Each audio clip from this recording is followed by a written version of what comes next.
বাংলাদেশের বর্তমান যে পরিস্থিতি সেটা নিয়ে আমাদের সচেতন থাকা দরকার। অনেক সময় ফেক নিউজও আসে, ফেক নিউজের কারণে আননেসারি যাতে আমরা ভাবাবেগে ধাবিত না হই। আগে খবরটা নিন সত্যিকারের কি হয়েছে, তারপর আমরা বলবো বাংলাদেশের এখন বর্তমান যে অবস্থা চলছে কোনো অবস্থায় সেটা আমরা কোনোদিন ভাবিনি। আমাদের অলরেডি এখান থেকে আমরা বাংলাদেশকে অনেক কিছু দিই।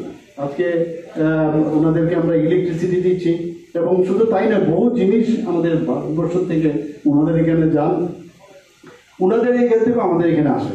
তো এই জায়গাটার মধ্যে এখন একটা ইমব্যালেন্স হয়েছে। আমাদের এসএসজি তৈরি আছে, চিটাগাং পোর্টকে আমরা ব্যবহার করে আমরা সাউথ ইস্ট এশিয়ার প্রবেশদ্বার করার চিন্তা ভাবনা করছিলাম। এখান থেকে সমস্ত সাউথ ইস্টের যে জনসাধারণ থেকে আরম্ভ করে এবং মালপত্র সবই আসতো চিটাগাং বন্দরকে ব্যবহার করে সারা পৃথিবীতে যাওয়ার একটা ব্যবস্থা ছিল।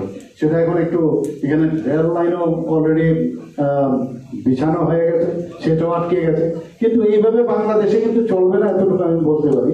Without India Bangladesh cannot sustain, that I can give the guarantee. এবং ফিউচারে আমাদের নেতৃত্বরা দেখছে, সব বুঝছে, এইভাবে গায়ের জোর দিয়ে একটা আমাদের মাইনরিটিকে যেভাবে ওরা দাবিয়ে রেখেছে সেটা কোনো অবস্থায় সেটা চলতে দেওয়া যাবে না, এতটুকু আমি বলতে পারি।